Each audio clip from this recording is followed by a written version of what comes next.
a flash of light in the sky captured on police officer's body camera. Hey, this might sound like a really dumb question, but did you guys see anything fall out of the sky? And they're not human. They're 100% they're not human. And they're not human. They're 100% they're not human. A light in the sky, then a loud crash followed by a 911 call reporting of 10-foot-tall creatures walking around in somebody's backyard. At face value, this almost sounds like something out of a Steven Spielberg movie, although this is exactly what was reported to 911. In this video, I'm going to explain the story of what happened that night on April 30th in Las Vegas. I'm also going to share my thoughts, and then I'm going to share with you a few key details that I find a little suspicious about the story. Just before midnight on April 30th, 2023, many people reported seeing a light in the Las Vegas sky, and based off this body cam footage, it kind of looks like a large blue-like shooting star. Normally, if I were to hear a story like this, I would typically chalk it up to a bunch of people on a good or a bad LSD trip. Anyway, the thing that makes this story so interesting is the 911 call that came in shortly after this light appeared.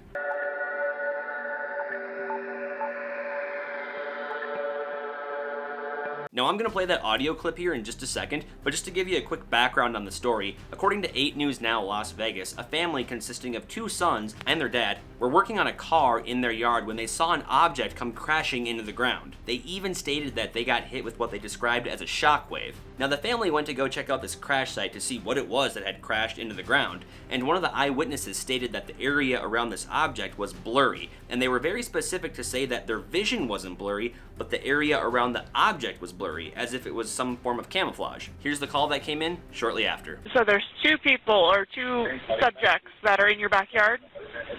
Correct, and they're very large. They're like 8 foot, 9 feet, 10 foot. I don't know. They look like aliens to us. Big eyes. They have big eyes, like I can't explain it. And big mouth. They're shiny eyes, and they're not human. They're 100% they're not human. Now the eyewitness known as Angel, who was there, also stated that he heard what sounded like multiple footsteps around the yard, on the roof of their house, and on some of their equipment. Angel went on to describe the creature as tall, skinny, with a gray-greenish color, with a big face, big eyes, and a big mouth. Paul, was that you? Wasn't me. He also stated that he could hear the creature's loud breathing and could see his stomach moving, and when he locked eyes with it, he just froze and couldn't move. Now that part of the story gave me chills when I first heard about that, because I've seen a lot of alien movies where people come into contact with aliens. Mind you, this is purely fictional, but what does happen in a lot of these alien movies is that when people do come into contact with aliens and they do lock eyes, they tend to become paralyzed and fall under the mind control of these alien beings. I'm even getting goosebumps kind of thinking about it again. It's one of those things where you see it in a Hollywood movie and you don't really think anything of it, but when the news is reporting on an incident like this where an eyewitness shares a similar experience, it kind of hits on a whole other level. It was also reported that this supposed UFO crash left an impression in the ground, and this is what they were showing on 8 News Now. Now, I don't know how reliable this footage is or when it was shot, but looking at it right now, it just looks like a bunch of tire marks.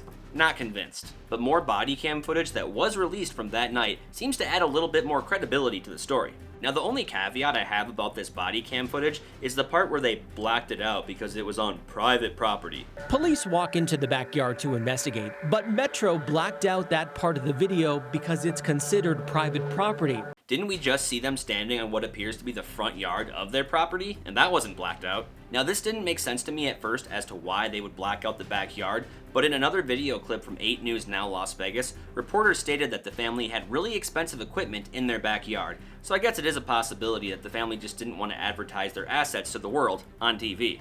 However, this really expensive equipment that they had in their backyard was kept a close eye on by a surveillance camera that the family had. So the question then becomes, why not take a look at the footage from the security camera and see what actually happened? I mean, it seems like the logical thing to do.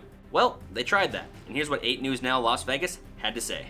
Do we know if there's even any video of this incident? Yes and no. So there's a surveillance camera in the backyard. The property owner keeps that because he's got a lot of expensive equipment there. What we were told is that at the moment this thing comes down and crash, this camera went out, and it was out for a couple of minutes. When it came back on, the object was gone, but the circle was there. Now we're at that point in the story where things start to become really interesting. So some spectators out there might say something like, oh, how convenient is it that the camera goes down when the crash happens and then turns back on once it leaves? Obviously it's fake. Well, crazy enough, an incident like this has happened before, and it was documented too.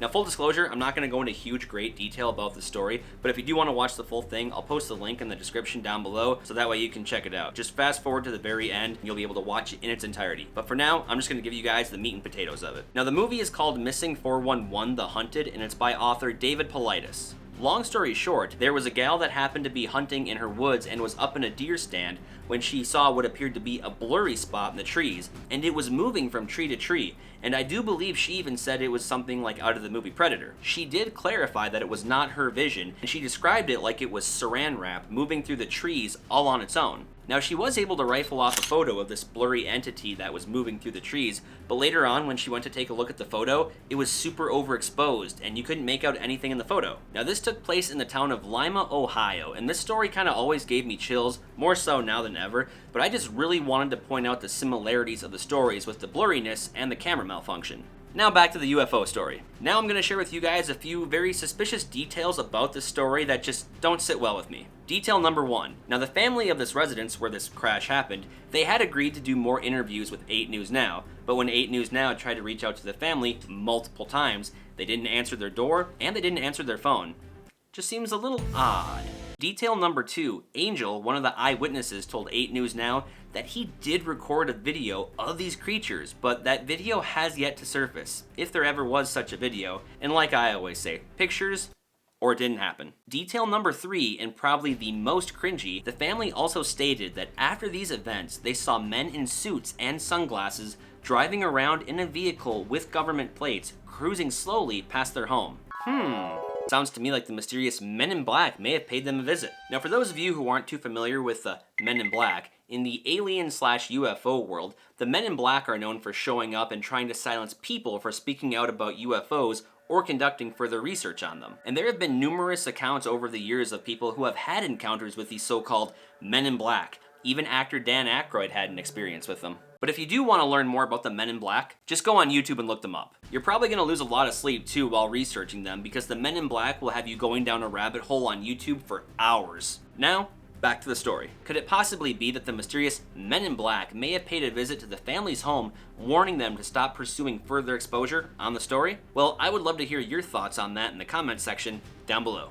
Now, when I first heard about the story on the news, I instantly thought it's gotta be related to Area 51 some way, somehow, in one way or another, mainly due to the history of that military installation, and due to the stories that Bob Lazar has told the public about his experience working on the base. However, I don't think we're going to get a statement from Area 51 anytime soon. Now, there are a couple other military Air Force installations within the area, but on this video clip that I found from 8 News Now, they stated that Nellis and Creech have denied any interest or involvement with the incident. Now, I've been following this story very closely ever since I first saw it on the news, and so far I haven't found any new details, reports, or any new eyewitness accounts. But if anything does further develop, I'll be sure to make a follow-up video just for you guys.